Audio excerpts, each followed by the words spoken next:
سعد بن معاذ رضی اللہ عنہ کھڑے ہوئے اور عرض کیا، یا رسول اللہ، واللہ میں آپ کی مدد کروں گا اگر وہ شخص جس کے متعلق تہمت لگانے کا آپ نے اشارہ فرمایا ہے اوس قبیلہ سے ہوگا تو ہم اس کی گردن مار دیں گے، کیونکہ سعد رضی اللہ عنہ خود قبیلہ اوس کے سردار تھے، اور اگر وہ خزرج کا آدمی ہوا تو آپ ہمیں حکم دیں، جو بھی آپ کا حکم ہوگا ہم تعمیل کریں گے۔ اس کے بعد سعد بن عبادہ رضی اللہ عنہ کھڑے ہوئے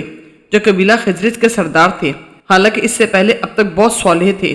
لیکن اس وقت سعد بن معاذ رضی اللہ عنہ کی بات پر حمیت سے غصہ ہو گئے تھے، اور سعد بن معاذ رضی اللہ عنہ سے کہنے لگے، خدا کے دوام و بقا کی قسم، تم جھوٹ بولتے ہو، نہ تم اسے قتل کر سکتے ہو اور نہ تمہارے اندر اس کی طاقت ہے۔ پھر اسید بن حضیر رضی اللہ عنہ کھڑے ہوئے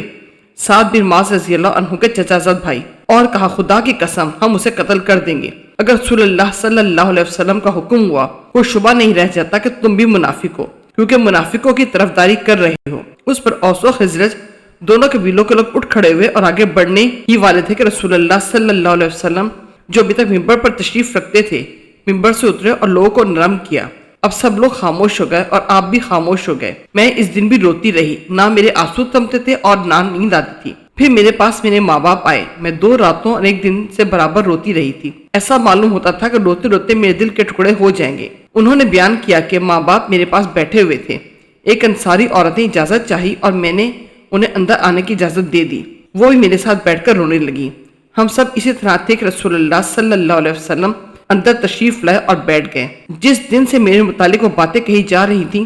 جو کبھی نہیں کہی گئی تھیں، اس دن سے میرے پاس آپ نہیں بیٹھے تھے۔ آپ صلی اللہ علیہ وسلم 1 مہینے تک انتظار کرتے رہے تھے، لیکن میرے معاملے کوئی وحی آپ پر نازل نہیں ہوئی تھی۔ عائشہ رضی اللہ عنہا نے بیان کیا کہ پھر آپ صلی اللہ علیہ وسلم نے تشہد پڑھی اور فرمایا، عائشہ تمہارے متعلق مجھے یہ باتیں معلوم ہوئیں، اگر تم اس معاملے میں بری ہو تو اللہ تعالیٰ بھی تمہاری برات ظاہر کر دے گا، اور اگر تم نے گناہ کیا ہے تو اللہ تعالیٰ سے مغفرت چاہو اور اس کے حضور توبہ کرو، کہ بندہ جب اپنے گناہ کا اقرار کر کے توبہ کرتا ہے تو اللہ تعالیٰ بھی اس کو توبہ قبول کرتا ہے۔ جو ہی آپ صلی اللہ علیہ وسلم نے اپنی گفتگو ختم کی، میرے آنسو اس طرح خشک ہو گئے کہ اب ایک قطرہ بھی محسوس نہیں ہوتا تھا۔ میں نے اپنے باپ سے کہا کہ آپ رسول اللہ صلی اللہ علیہ وسلم سے میرے متعلق کہیے، لیکن انہوں نے کہا، قسم اللہ کی مجھے نہیں معلوم کہ حضرت صلی اللہ علیہ وسلم سے مجھے کیا کہنا چاہیے۔ میں نے اپنی ماں سے کہا کہ رسول اللہ صلی اللہ علیہ وسلم نے جو کچھ فرمایا اس کے متعلق حضور صلی اللہ علیہ وسلم سے آپ ہی کچھ کہیے۔ انہوں نے بھی یہی فرما دیا کہ قسم اللہ کی مجھے نہیں معلوم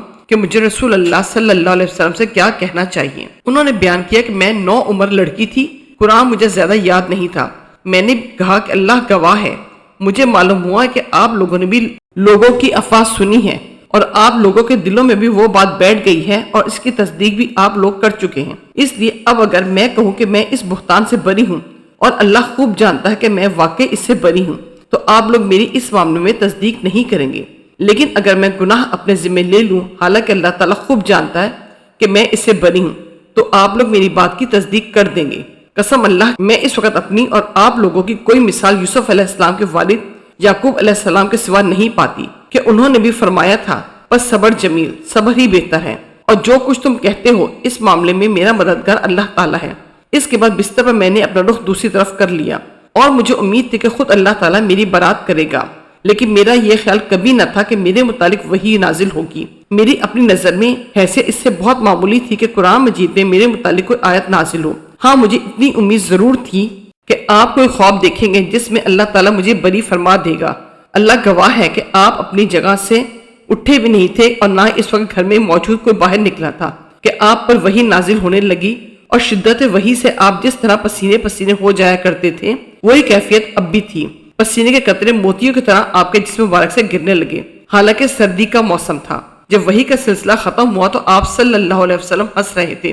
اور سب سے پہلا کلمہ جو آپ کی زبان مبارک سے نکلا وہ یہ تھا کہ اے عائشہ، اللہ کی حمد بیان کر کہ اس نے تمہیں بری قرار دے دیا ہے۔ میری والدہ نے کہا، بیٹی جا، رسول اللہ صلی اللہ علیہ وسلم کے سامنے جا کر کھڑی ہو جا۔ میں نے کہا، نہیں، قسم اللہ کی میں آپ کے پاس جا کر کھڑی نہ ہوں گی، اور میں تو صرف اللہ کی حمد و ثنا کروں گی۔ اللہ تعالیٰ نے یہ آیت نازل فرمائی تھی، جن لوگوں نے تہمت تراشی کی ہے وہ تم ہی میں سے کچھ لوگ ہیں۔ جب اللہ تعالیٰ نے میری برات میں یہ آیت نازل فرمائی تو ابو بکر رضی اللہ عنہ نے، جو مصطح بن اساسہ رضی اللہ عنہ کے اخراجات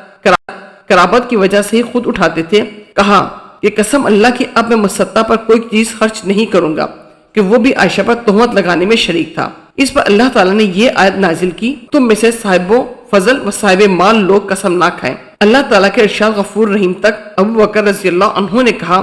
خدا کی قسم بس میری یہی خواہش ہے کہ اللہ تعالیٰ میری مغفرت کر دے۔ چنانچہ مصطح رضی اللہ عنہ کو جو آپ پہلے دیا کرتے تھے وہ پھر دینے لگے۔ رسول اللہ صلی اللہ علیہ وسلم نے زینب بنت حجش رضی اللہ عنہ ام المومنین سے میرے متعلق پوچھا تھا۔ آپ صلی اللہ علیہ وسلم نے دریافت فرمایا کہ زینب تم عائشہ رضی اللہ عنہ کے متعلق کیا جانتی ہو اور کیا دیکھا ہے؟ انہوں نے جواب دیا، میں اپنے کان اور اپنی آنکھ کی حفاظت کرتی ہوں کہ جو چیز میں نے دیکھی ہو یا نہ سنی ہو وہ آپ سے بیان کرنے لگوں۔ خدا گواہ ہے کہ میں نے ان میں خیر کے سوا اور کچھ نہیں دیکھا۔ عائشہ رضی اللہ عنہ نے بیان کیا کہ یہی میرے برابر کی تھی، لیکن اللہ تعالیٰ نے انہیں تقویٰ کی وجہ سے بچا لیا۔ صحیح بخاری حدیث نمبر 2661۔